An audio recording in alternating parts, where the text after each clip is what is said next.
The situation with COVID has been going on now since the first week of Chinese New Year, and we've had some kind of ups and downs and ins and outs with the immigration department as they respond to the kind of changes that are needing to occur on the fly with policy to deal with the fact that borders are closing and it's difficult for people to travel.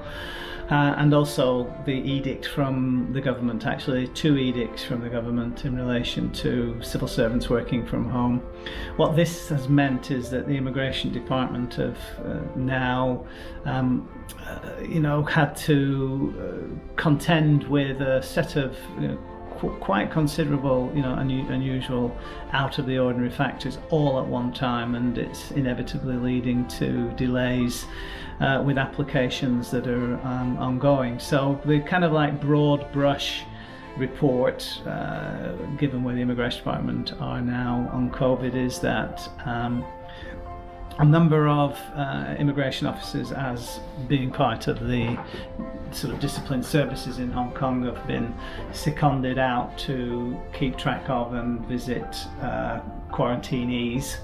That's clearly had an impact on available skills to the immigration department labour force. The other thing is that a number of them are working from home, and that's going to impact considerably on their ability to work efficiently and effectively on applications, given the nature of the immigration department's technology and the way that people do their work at the immigration department.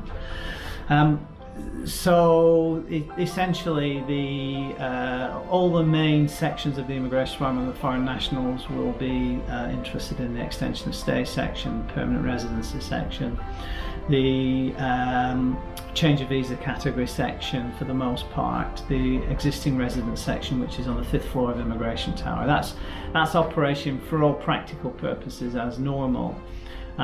Applications for employment visas for non-residents, they are able to be submitted, but they are not being positively actioned right now because the 24th floor of the immigration tower is effectively closed, and that's where those entry employment visa applications are principally taken care of when the immigration department are practicing normally. So that's having an impact on people that want to come and live and work in Hong Kong for the very first time.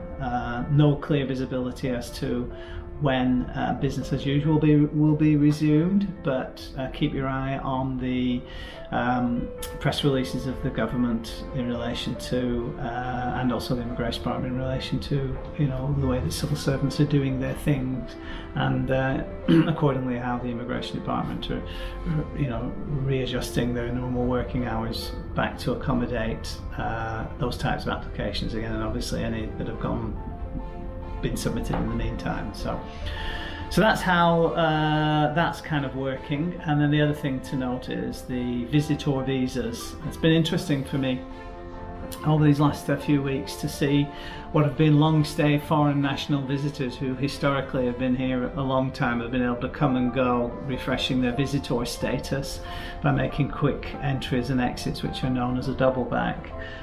They're all starting to sort of come out of the woodwork now because they can no longer jump across the boundary to Shenzhen to refresh their visitor status, or just refresh it in the normal course of being frequent visitor to Hong Kong.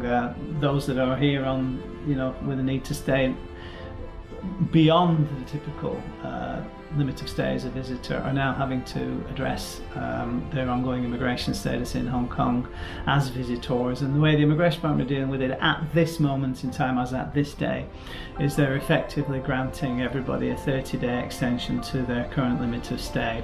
They're doing it prospectively. What this means is it'll take the application, they'll give you a certificate, give you a card to say that you have submitted an application to extend your visitor visa, and then they invite you back 28 days later to get the visa endorsed in your passport, and encourage you to carry this sort of notification with you at all times as proof of your immigration status if ever challenged.